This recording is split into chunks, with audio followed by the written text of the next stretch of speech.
Semuanya kena batuk. Baik, assalamualaikum warahmatullahi wabarakatuh. Selamat siang semuanya. Selamat datang ya yang dari Sungai Tapang, Malaysia dan kawan-kawan.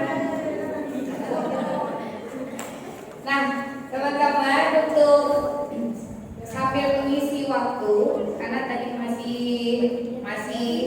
iklan LPS di Puncak TBM, jadi saya mau iklan juga. Nah, untuk materi kita adalah menulis praktik baik pembelajaran. Praktik baik itu kalau bahasa Inggrisnya itu best practice, ya. Praktik baik. Jadi pengalaman terbaik kita itu bisa kita tuliskan, ya. Kalau teman-teman sering mendengar kata best practice, nah itulah praktik baik. Cuma bedanya best practice yang biasa untuk lomba-lomba dengan praktik baik ala-ala KGB, itu bedanya kalau di tempat kita itu tidak perlu adanya kajian teori, ya. Jadi tidak mencantumkan kajian teori. Nah, kalau praktik baik kita ini kayak cerita biasa.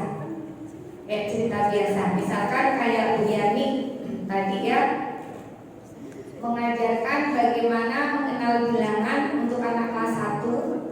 Kan susah tuh mengajarkan menghafal 1, 2, 3, 4 gitu pakai tangan, hanya pakai TikTok. Nah, itu tuh praktik baik yang harus disebar. Bisa dituliskan dengan alur atap. Atap itu kepanjangan dari awal, tantangan, aksi, dan pembelajaran. Nah, ini yang namanya praktik baik ini lagi booming, teman-teman. Jadi sekarang di kementerian itu sudah menggunakan atap.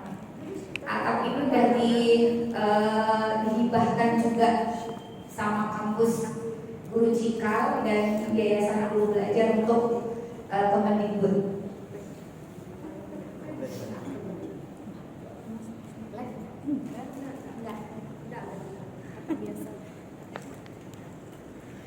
Nah, maksudnya gini, sekarang itu banyak, ya, nanti akan ada yang namanya penghargaan GTK, apresiasi untuk GTK, guru dan tenaga pendidikan itu menggunakan atap juga.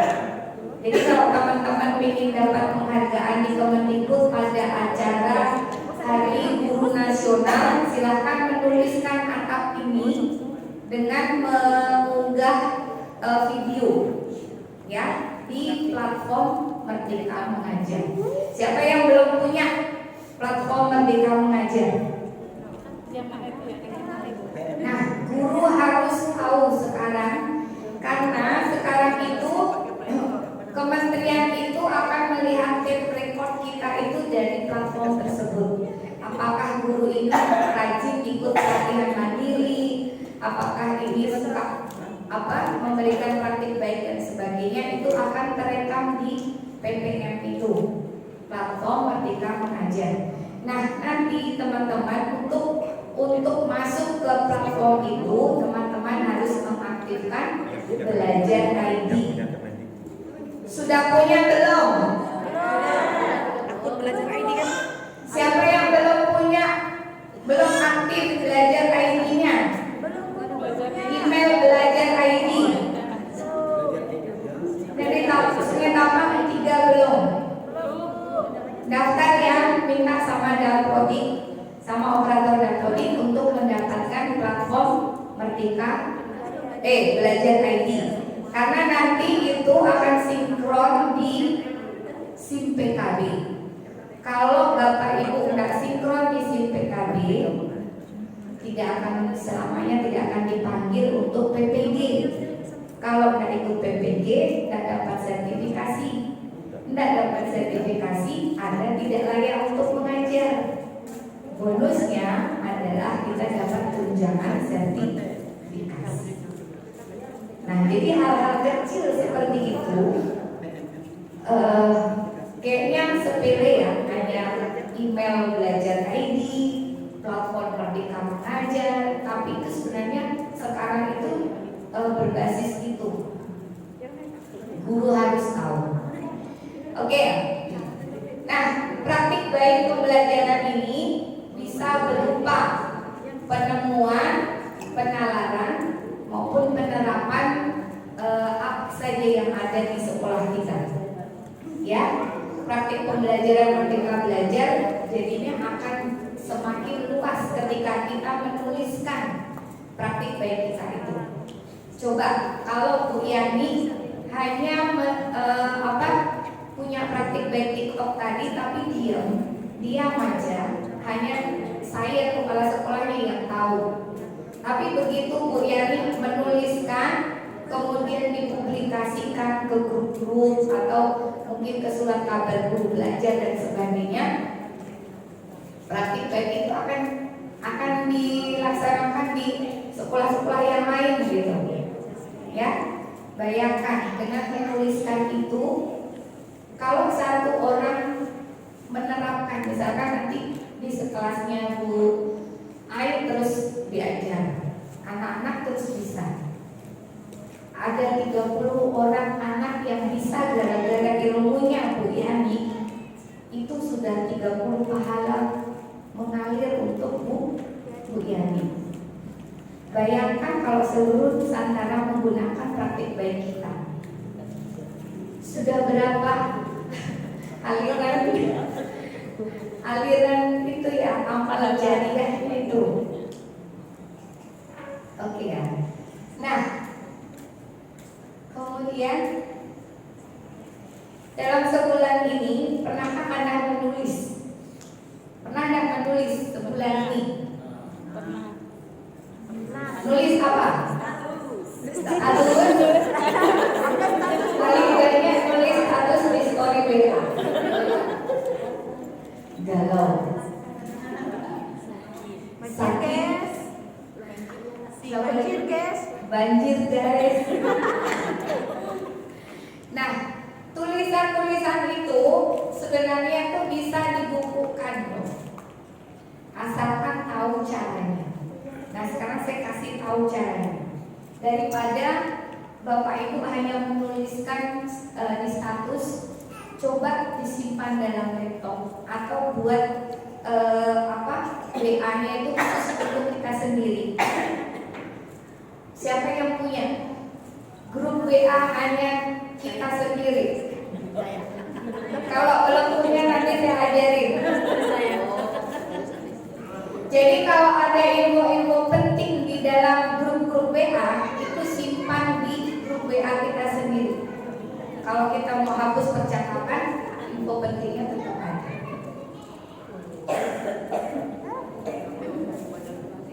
Nanti kita ajarkan.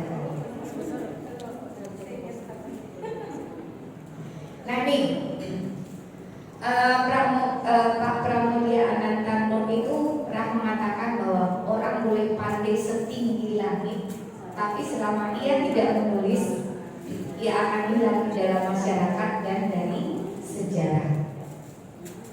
Menulis adalah bekerja untuk keabadian. Coba bayangkan, menulis status di Facebook yang baik-baik, 4-5 tahun sama Facebook itu dimunculkan lagi. Tapi kalau Bapak Ibu nulis galau, itu pun akan dimunculkan, bahkan sampai orang meninggal di Facebook pun masih diingatkan. Jadi menulislah yang bermanfaat.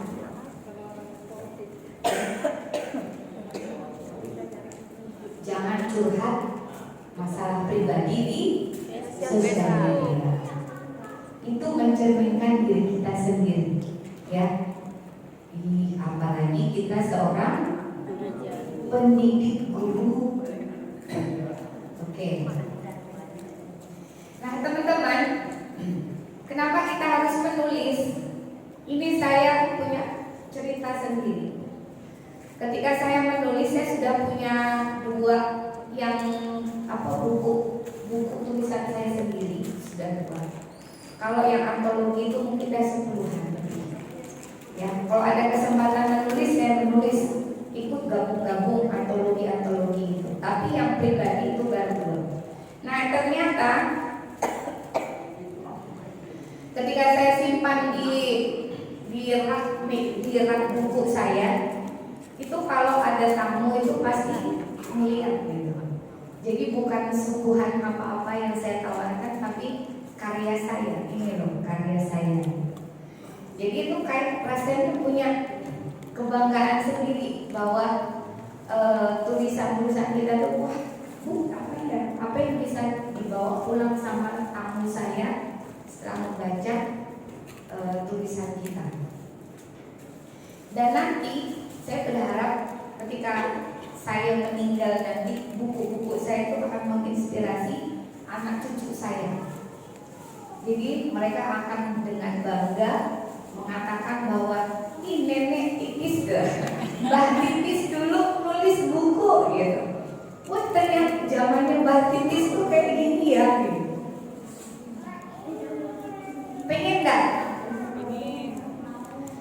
Pengen enggak Bapak Ibu kayak gitu? Yuk sama-sama menulis ya. Jadi biar dikenang, nggak usahlah orang lain dulu, tapi anak sama cucu kita dulu bangga dengan kita.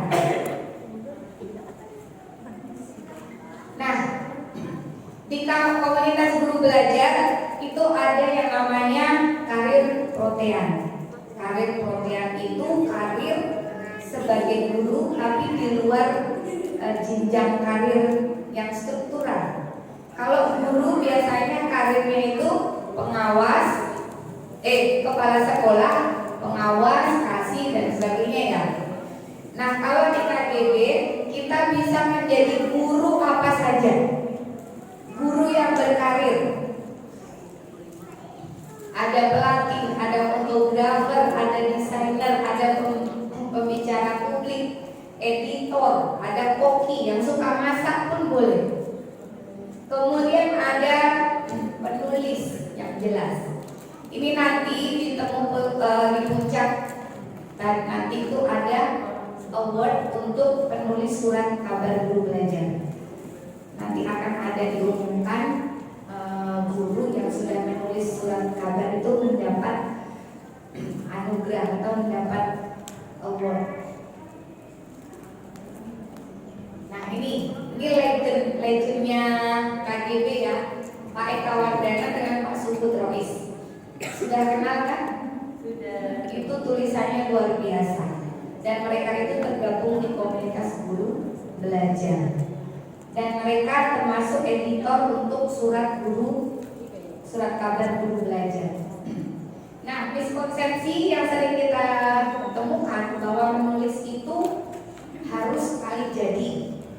Betul enggak? Kalau menulis itu harus langsung jadi. Padahal enggak bisa. Nulis itu pakai mood. Betul enggak?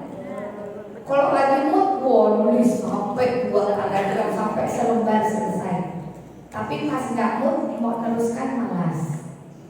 Ya.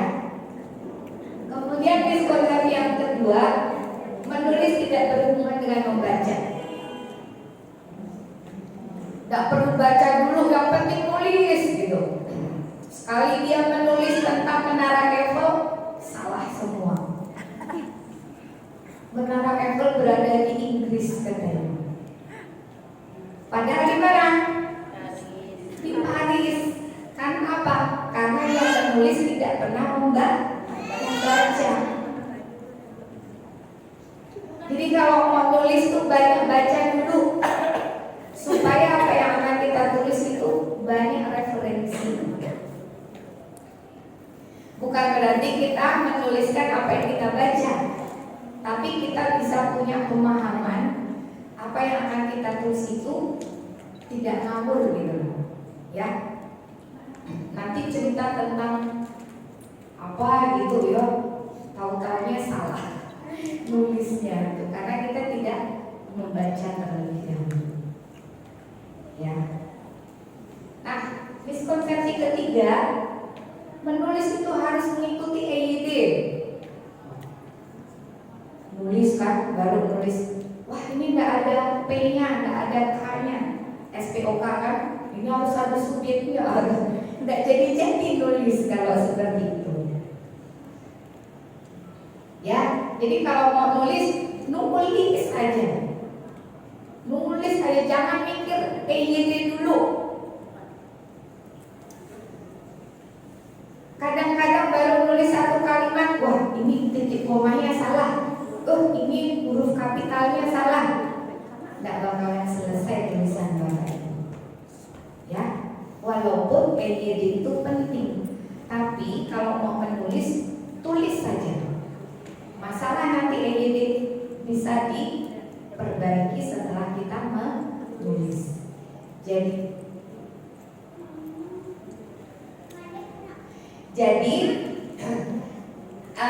pesan saya itu tulis dulu, perbaiki kemudian. Ya, tulis saja, perbaikinya nanti. Yang keempat, menulis seperti masak mie instan. Wow, masak mie instan, celup,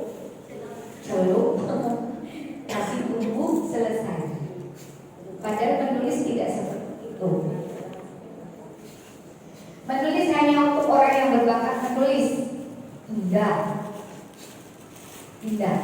Ternyata menulis itu bisa untuk semua saja. Sekarang saya cek ya. Pak Roni sebutkan satu kata kerja. Makan, susah. Tidur, ngajar. Sekarang Pak Roni, Susan dan Bu Sofi bikin satu paragraf dari kata makan, tidur, mengajar. Ini bukan penulis. Mari kita buktikan. Sambungkan antara makan, tidur, mengajar. Ayo bertiga. Yang belakang, Bu Mul. Bikin sekarang bukan kata kerja, terserah mau benda, kata kerja, kata sifat atau apa. Manis, budak, buah, Bu Endang, belanja. Bertiga ke sana. Bertiga berkelompok. Sekarang Bu Ai, Pak Supriyadi, sama Ibu nih, Ibu bertiga. Tiga kata, ayo ke sana. Habis apa? Ayo Pak, apa? Hilang. Apa? Hilang. Jalan-jalan.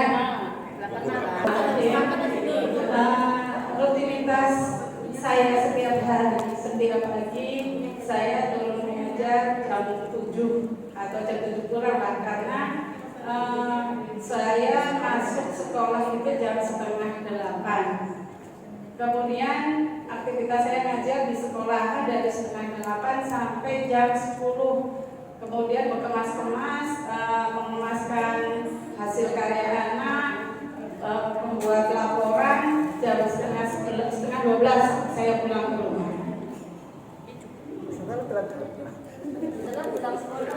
Setelah pulang sekolah saya menaruh pakaian, ganti baju, ganti celana, ganti baju santai maksudnya ya. Setelah itu makan siang. Setelah makan siang dilanjutkan dengan sholat zuhur. Setelah sholat zuhur dilanjutkan oleh sholat. Saya pun duduk sejenak, duduk sambil memegang handphone dan membuka YouTube untuk mempersiapkan pembelajaran hari esok.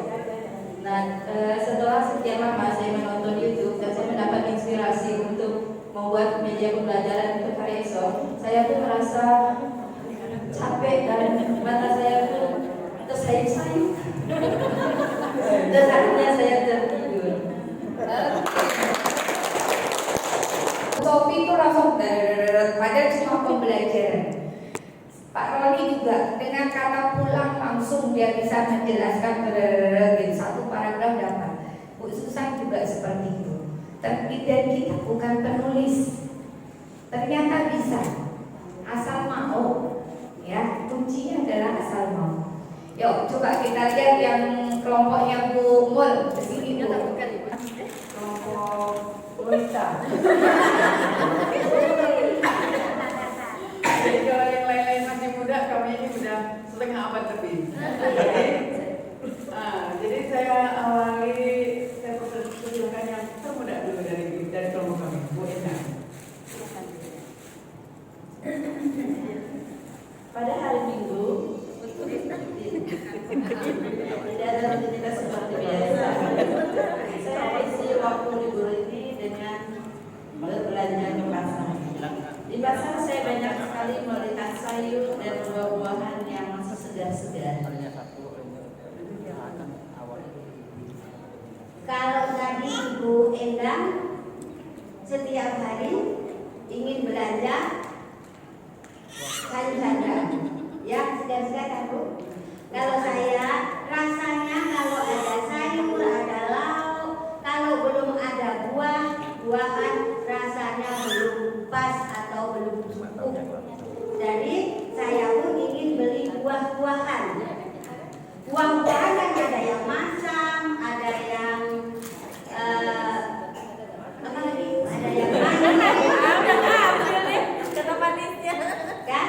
Jadi saya dengan Bubur mau pilih yang apa ya Bu ya? Yang manis. Ya, jadi kalau kita pergi ke pasar, belanja tujuannya membeli sayur, membeli lauk, tentu belum sempurna kalau tidak ada buahnya. Oleh karena itu, kami mulai melirik sini. Oh, banyak sekali buah-buahan yang ada di sekitar kita. Kalau seandainya buah yang biasa kita lihat, ada buah pepaya, ada buah pisang, ada buah jeruk, itu adalah buah yang tiap hari kita lihat. Maka karena ini adalah hari libur, tentu kita akan mencari buah yang tidak biasa. Nah, buah apa itu ya? Jadi yang rasanya manis, yang menjadi pilihan kami pada hari libur adalah buah langsat. Kenapa? Karena teman ada buah langsat itu, langsat punggur kata mereka. Jadi dengan menikmati buah langsat dari punggur, kalau belum habis, rasanya belum puas untuk menikmatinya. Terima kasih. Ini malah ada satu lembar. Bayangkanlah, hanya dengan 3 kata bisa 1 lembar selesai. Nah nanti ada teknik yang namanya speech note, itu nanti Pak Roni bisa ngajar. Yang kelompok ini apa? Kami dari kelompok Hore mengumpulkan kata dari saya, kata jalan-jalan, dari Bapak tilang dan pulang. Ceritanya, saya adalah seorang pekerja. Suami saya bekerja, anak-anak aktivitas sehari-hari adalah sekolah. Hal yang paling ditunggu-tunggu dalam semua keluarga adalah waktu liburan. Ketika waktu liburan tiba, kami keluarga berencana untuk jalan-jalan. Kami berkendara, jalan-jalan dengan menggunakan kendaraan bermotor. Ketika itu, kami menggunakan kendaraan motor yang sangat cantik dan harganya cukup mahal. Dalam perjalanan tersebut, keluarga kami ada 55 dengan keluarga dan anak cucu juga. Tertiba dalam perjalanan, tiba-tiba ada raja disimpang di depan Kapolres. Kami terkejut. Kami terkejut, tidak bisa menghindari, sehingga kami berhenti dengan mendadak.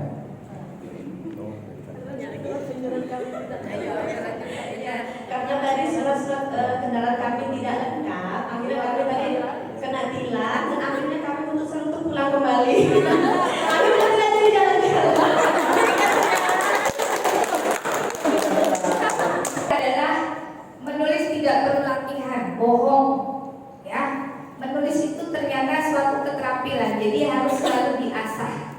Makanya kalau ingin menulis, setiap hari harus belajar menulis. Nah, menulis adab itu tuh ibaratkan melakukan perjalanan, ya, muter-muter gitu ya, kayak suatu perjalanan yang pada akhirnya nanti akan menemukan satu titik terakhir.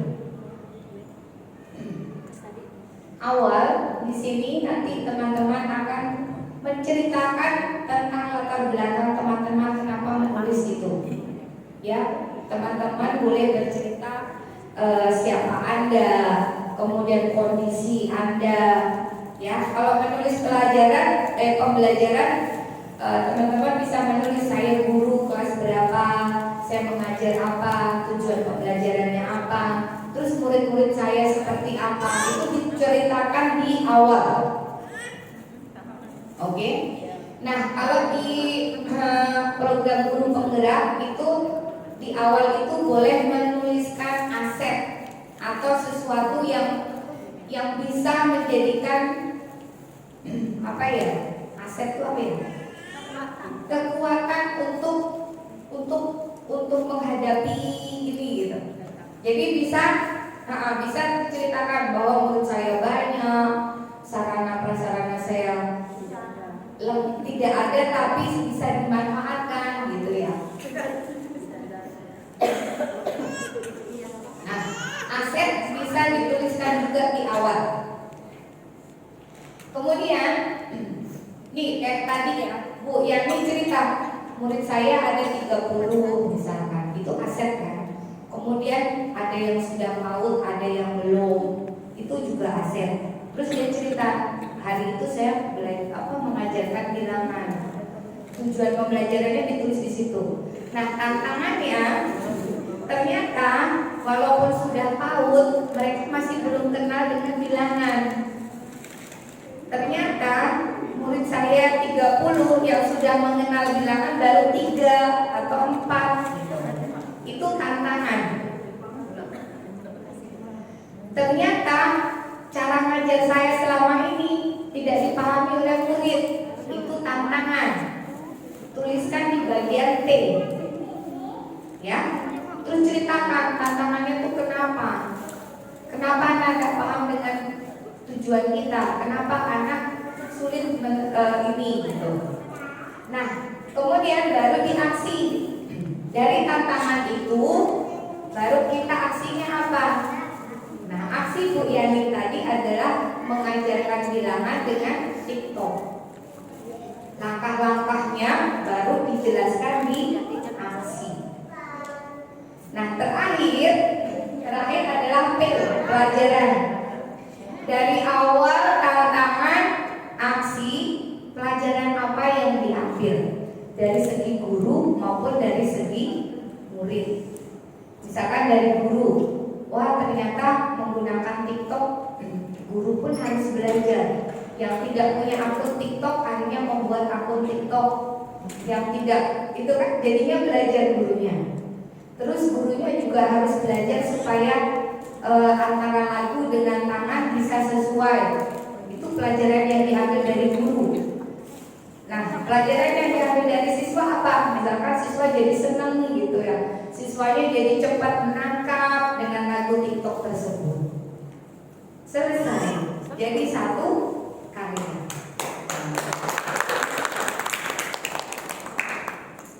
Nah, ini contoh dari beberapa surat kabar guru belajar, nanti bisa di-upload di Google Play ya. Cari aja di Google Play, itu surat kabar guru belajar itu banyak praktik-praktik baik dengan menggunakan kata.